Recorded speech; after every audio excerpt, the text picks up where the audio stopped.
Stop right here, because what I'm about to walk you through is not rumor, not theory, and not a casual skim of the headlines. At 7:43 this morning, 3 senior Republican senators stepped into Mitch McConnell's office for what was supposed to be a routine leadership huddle. 47 minutes later, they emerged. And within 2 hours, Washington was ablaze with the most serious internal revolt inside the GOP since Watergate. This isn't about policy disputes. It's about senior Republicans deciding that Donald Trump has crossed into ungovernable territory, and the spark that lit this fire will surprise you. If you want to understand what happens next, subscribe and turn on notifications, because the next 72 hours could determine whether the Republican Party holds together or fractures beyond repair. Here's what hasn't hit the mainstream yet, but I've confirmed through multiple sources inside the Senate Republican Conference. At 2:17 a.m. Wednesday, Trump called the Senate Majority Leader demanding an immediate vote on what he dubbed the Emergency Powers Expansion Act. His ultimatum: pass it by Friday or face primaries in every state. He threatened to campaign against sitting Republicans directly. Then at 6:30 a.m., leaked audio began circulating of Trump saying privately, "I do not need the Senate. These people work for me." The reaction among senior Republicans wasn't fear, it was outrage. By 7:43 a.m., McConnell, Thune, Barrasso, and Cornyn were behind closed doors. 47 minutes later, they had set in motion the most direct challenge to Trump's grip on the party we've ever seen. To grasp why this revolt matters, you need to understand the tool Trump has used for 8 years to keep Senate Republicans in line. It hasn't been ideology. It hasn't been policy. It's been fear, weaponized with precision, fear that disciplines an entire caucus. The examples are etched in memory. In 2020, Mitt Romney voted to convict Trump in the first impeachment trial. Trump's retaliation was swift and merciless. Romney branded a disgrace, censured by his state party, politically isolated. Lesson learned: defy Trump and you pay. In 2021, Bill Cassidy voted to convict in the second impeachment. He tried to mend fences, humiliated himself chasing Trump's approval, voted with him repeatedly. But when he ceased being useful, Trump backed a primary challenger anyway. Message reinforced: loyalty buys time, not protection. In 2023, Kevin McCarthy negotiated a debt ceiling deal. Trump disapproved privately, and within weeks, McCarthy was ousted as Speaker. The warning was unmistakable. Trump can end careers at will. That's how authoritarian control works. You don't punish everyone. You make examples. Fear does the rest. For 8 years, that fear was absolute. Senators watched colleagues destroyed, reputations shredded, and decided obedience was safer than resistance. But Trump miscalculated one thing. Fear only works until people realize the threat never ends. That realization hit this week because 3 forces converged and shifted the calculus. First, the electoral math. The 2024 Senate map is brutal for Republicans. 23 GOP seats up, only 11 Democratic. And polling now shows Trump's association is a net negative. Polling data from Montana, Ohio, and Pennsylvania revealed a troubling trend. Republican candidates were slipping 6 to 8 points when directly tied to Trump. One senator summed up the mood bluntly to a colleague: "I can defend conservatism. I cannot defend chaos." The second flashpoint was the Greenland episode. What some dismissed as rhetoric, NATO allies saw as destabilizing. Defense officials were alarmed, and a retired 4-star admiral described it as instability, not strategy. Members of the Armed Services Committee understood the gravity. Threatening military action against allied territory isn't negotiation, it's destabilization of the global order. The third factor was legal. Criminal cases against Trump were accelerating. Emergency stays denied. Trial dates locked in. A senior Republican lawyer admitted privately the party was staring at the possibility of nominating someone who could be in federal custody by November. Put together, electoral vulnerability, reckless foreign policy, and mounting legal exposure. The calculus shifted. Defending Trump no longer looked uncomfortable. It looked suicidal. 2 sources briefed on the Wednesday meeting described what unfolded in McConnell's office. Present were McConnell, the institutionalist, John Thune, the pragmatist, John Barrasso, the loyalist under strain, and John Cornyn, representing the electoral reality. McConnell began by playing the leaked 3-minute audio of Trump declaring, "The Senate works for him." He played it twice. Silence hung heavy. One source said it felt suffocating because everyone knew this wasn't frustration. It was a declaration that Congress was irrelevant. Thune broke the silence. He said they couldn't defend any of it. Not the Greenland talk, not the demand for emergency powers, not the threats to primary their own members. He warned they couldn't face voters with this chaos. Barrasso pushed back, visibly conflicted. He reminded them of Romney, Cassidy, Cheney, the ones who resisted and were punished or erased. He asked how this time was different. McConnell leaned forward and delivered the line that shifted the room. It's different because Trump is going to destroy you anyway. The question is whether you go down defending him or defending the institution. He warned that if they didn't draw a line now, there would be no institution left to protect. Cornyn followed with hard numbers. Texas polling had him down 4 points, everyone tied to Trump-related turmoil. He said voters wanted stability, not explanations about invading Greenland. McConnell's proposal wasn't symbolic. It was structural. Draft a joint letter to the White House, making clear the Senate would not vote on expanding emergency powers. Announce that leadership would not campaign with Trump unless the foreign policy rhetoric was moderated. And warned that if Trump launched primaries against sitting senators, leadership would back incumbents with the full resources of the National Republican Senatorial Committee. McConnell turned to each man in the room and demanded an answer right then and there. Thune didn't hesitate. He said yes. Cornyn followed with a yes. Barrasso sat in silence, what one source described as the longest half-minute of the meeting. Finally, he said McConnell was asking him to commit political suicide. McConnell shot back that he was asking him to do his job. Barrasso relented. 4 men, 4 commitments. And with that, the foundation that had held the Republican Party together for nearly a decade began to fracture. What followed unfolded at lightning speed. By 9:15 a.m., McConnell was on the phone with 15 senior Republican senators, delivering a blunt message. This is happening, and he needs to know who stands with them. 3 pledged support immediately: Romney, Susan Collins, and Lisa Murkowski. No surprise there. But 2 names stunned everyone: Lindsey Graham and Marco Rubio. Pause on Graham. This was Trump's most vocal defender, the senator who had been golfing with him just days earlier, the man who had stood by him through every controversy and indictment. And now he broke ranks. A source close to Graham said he told colleagues he had defended everything up to this point, but he would not defend threats to invade allied territory, dismantling Senate authority, or branding fellow senators as traitors. There is a line, he said, and Trump crossed it. By 10:47 a.m., the letter was complete. 5 pages of constitutional framing and legal language. The pivotal line, according to sources, declared that senators could no longer, in good conscience, enable conduct that threatened constitutional order and undermined the institutional prerogatives of the United States Senate. Before noon, 12 signatures were locked in. At 11:30 a.m., Trump was alerted through an encrypted message that McConnell and 11 others were signing a letter opposing his emergency powers push, and that it would be made public that day. Leaked texts show Trump's immediate response in all caps: traitors, all of them. Trump sprang into action.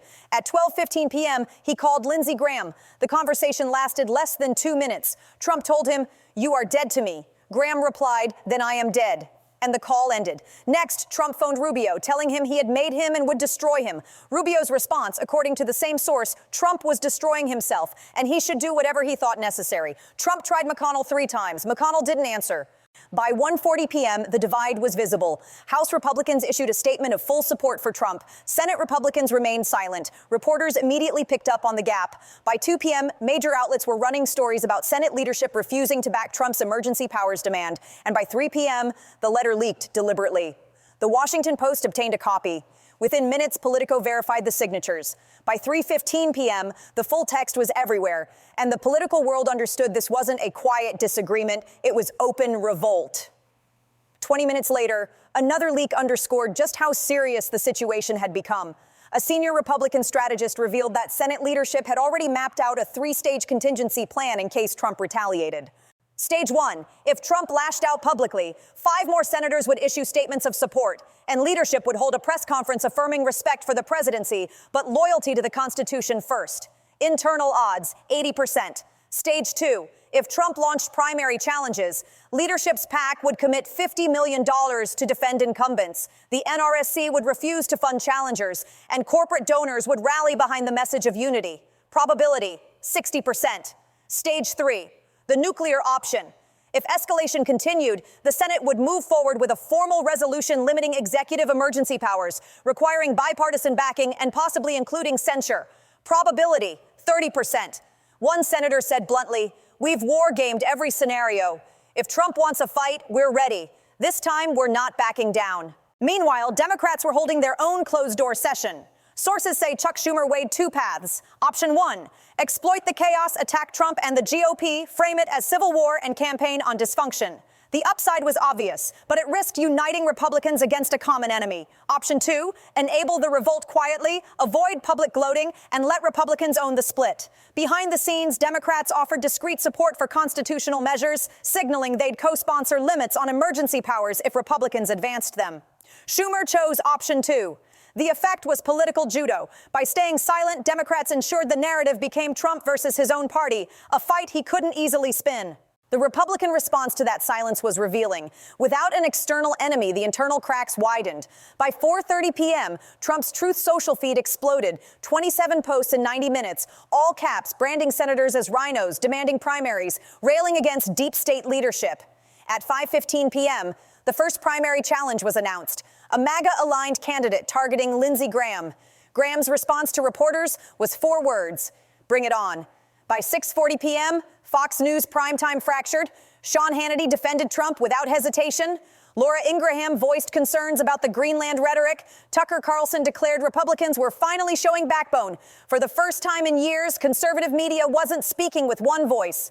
At 8 p.m., corporate donors weighed in. 3 major Republican financiers issued a joint statement backing constitutional governance and institutional stability. Business code for siding with the Senate, not Trump. By 9:30 p.m., the tally was clear. 17 Republican senators had publicly aligned with McConnell's letter, with 5 more privately committed but not yet announced. The number everyone was watching was 18. If 18 Republicans joined Democrats, the emergency powers expansion would be blocked. 18 meant Trump loses. Overnight, the crisis deepened. By 6 a.m. Thursday, leaked internal Republican polling hit Politico, and the numbers were brutal. A generic GOP candidate in swing states polled at +2. The same candidate with Trump's endorsement dropped to 4.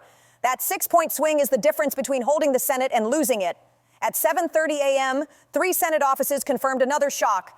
42 Republican staffers signed an internal letter saying they could no longer defend the indefensible, warning of mass resignations if senators reversed course.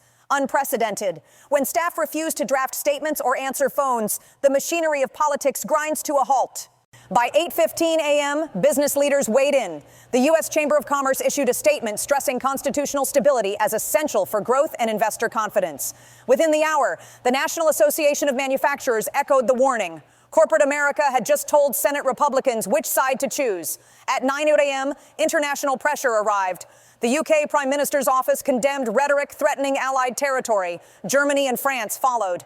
NATO's Secretary General reinforced that Article 5 commitments are sacred. Allies were publicly rebuking an American president, and Senate Republicans knew Trump had triggered a real international crisis. This was encirclement. Pressure from senators, staff, donors, media, and allies. Surrounded, you retreat or escalate. Trump chose escalation. He announced an emergency rally in South Carolina, Lindsey Graham's home turf, for Saturday. The message, real Republicans versus Rhinos. A declaration of war against his own party. By 11:30 a.m., Trump huddled with loyal House allies, Marjorie Taylor Greene, Matt Gaetz, Lauren Boebert, and Freedom Caucus leaders, plotting what one source called a maximum pressure campaign against Senate Republicans. At 12:45 p.m., Trump blasted out on Truth Social that the 17 traitors will pay, urging protests at Senate offices. Federal law enforcement raised security alerts. Capitol Police went on heightened watch. McConnell responded through a spokesperson. Threats and intimidation would not deter constitutional duty. The Senate serves the American people and the Constitution, not any individual. Behind the scenes, McConnell quietly reached out to 5 moderate Democrats: Joe Manchin, Kirsten Sinema, John Tester, Sherrod Brown, and Bob Casey. His question: if Republicans move forward with limiting emergency powers, will you support it? All 5 said yes. The math shifted. With 17 Republicans already committed and those Democrats willing, the votes to block Trump's demand were secured. Trump didn't know it yet, but the revolt had already succeeded. Step back. This isn't just one crisis. It's authoritarian control breaking in real time.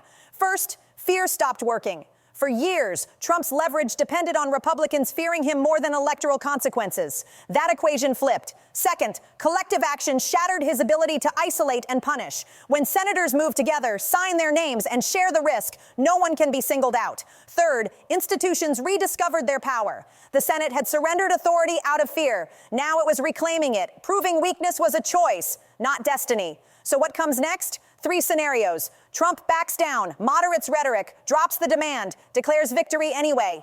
Probability, 25%. Stalemate. Trump keeps attacking but avoids full primary war. The Senate holds firm, the fracture festers through the election. Probability, 50%. Full rupture. Trump launches all-out primaries. The Senate passes emergency powers limits with Democratic votes. The party splits formally. Electoral damage catastrophic. Probability, 25%.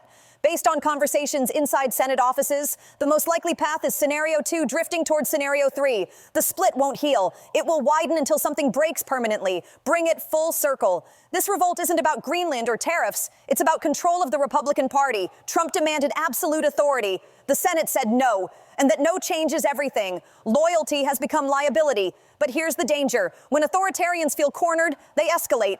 Trump has never faced internal revolt like this. His instinct under threat is to hit harder. What happens when the target isn't Democrats, but his own party? Can the GOP survive a civil war? Can American democracy withstand a major party tearing itself apart? We don't have those answers yet, but we're about to find out. Subscribe and hit the notification bell because the next 48 hours will reveal 3 things: whether Trump backs down or doubles down, whether Senate Republicans hold firm or splinter, and whether this revolt becomes a revolution or just another failed attempt at resistance. The next 72 hours will decide whether Trump continues to control the Republican Party or whether the Republican Party finally moves to control Trump. Stay alert.